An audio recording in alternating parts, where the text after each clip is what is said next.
So many years ago, there happened a war between two armies of the entire world. Back at the time, the world was separated into two populations. On one side, there are ordinary humans known as the mortals with ordinary strength and power, and on the other side, there were immortals who possessed godlike powers and magic, and they were ruling the world by oppressing innocent people. They killed millions of lives without any hesitation. Now, the weakling humans had their back against the wall. So, they declares a war against them and struggles to get their justice and freedom. The outcome of this brutal conflict rests on the shoulders of two legendary warriors, Graham, the valiant human hero, and Veltal, the demon lord governing the immortals. In a battle that seemed hopeless for the mortals, Graham wielded the holy sword, delivering a blow so powerful that it defied Veltal's immortality, leading to his ultimate demise. While many hailed Graham as a hero, Veltal, bitter about his defeat to a mortal, vowed that he would return for revenge before vanishing from the world. Although, he praises him too for being able to do the impossible that he once thought it is. Years passed, and in a shocking twist of fate, Veltal awakens once more, greeted by his loyal servant, Machina. She kneels before him, expressing her unwavering loyalty and apologizing to him for her informal raiment, revealing that she was secretly performing his reincarnation rituals and procedures that he once taught her to bring him back from death and awaited 5 centuries for this moment. Veltal reassures her that he is simply grateful for the successful reincarnation ritual that brought him back to life and thanks her for doing it. Though Veltal is eager to reignite his conquest on Alniath, he realizes he has no clue where to begin. Machina interrupts his thoughts and gives him some insight on the drastic changes that have taken place over the past 500 years since his death. Approximately 80 years ago, a catastrophe fused Alniath and Earth into a single world, wiping out 90% of the population and causing national governments to collapse. With no central authority, cities began operating independently, though some wars erupted now and then for the most part. However, things have stabilized.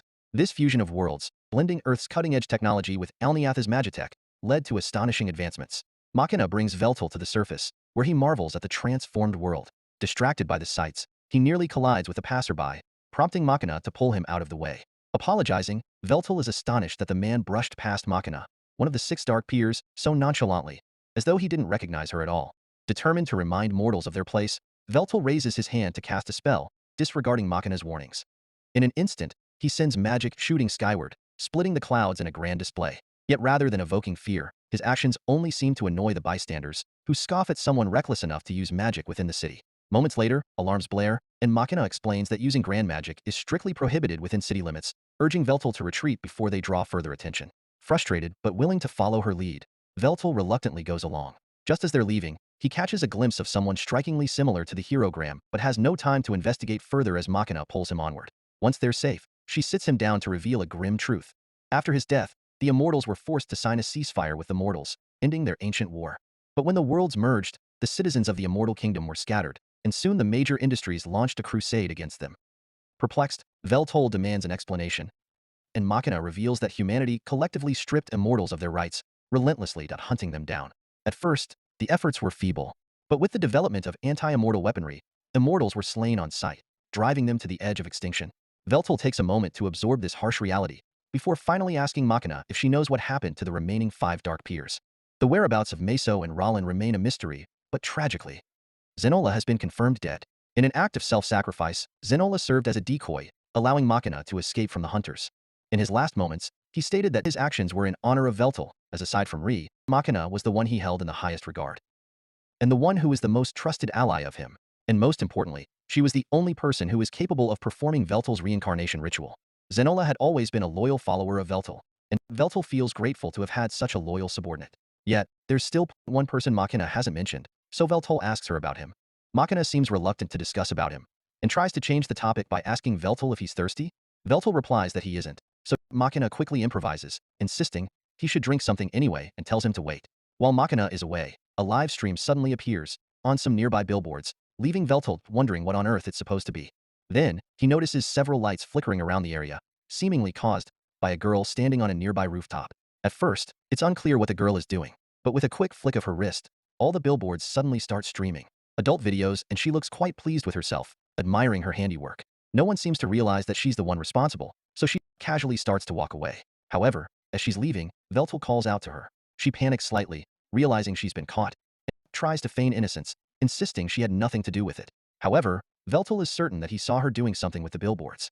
Suddenly, the screens return to their normal display, leaving her shocked that someone is perceptive enough to undo her work just by sensing the surrounding ether. Curious, she asks Veltal who he is, though she doesn't take him seriously when he claims to be the demon lord. Veltal explains that he noticed she did something to the large display screens, though he doesn't fully understand how it works. He expresses an interest in learning about it from an expert like her. The girl feels flattered that he sees her as knowledgeable. She goes on to explain that she simply took advantage of a critical flaw in the billboard security protocols, slipping in some eye-catching videos purely for entertainment, and it's basically a simple hacking trick people often use. Veltel cuts her off mid-speech, explaining that he's actually looking for one of his subordinates named Marcus, and asking if she might know where he could find him. The girl gestures toward a towering skyscraper at the city center, mentioning that the CEO there is named Marcus, so Veltel might find him if he checks it out. Taking her suggestion, Veltel heads over to Heavy Magic Industries to begin his search for Marcus. Upon entering the building, Veltel notices an odd, wiggling object aimed in his direction, but chooses to ignore it. He strides up to the front desk and informs the receptionist that he's here to meet with Marcus. But before Veltel can even finish speaking, Marcus's personal secretary arrives and informs him that she's here to escort him. Together, they step into an elevator and begin their ascent to the top of the tower. As they ascend, Veltel notices that the secretary is wearing a pin of the strange object he saw upon entering. Curious, he asks about it, and she proudly explains that it's the company's mascot. They're planning to build a brand around it soon.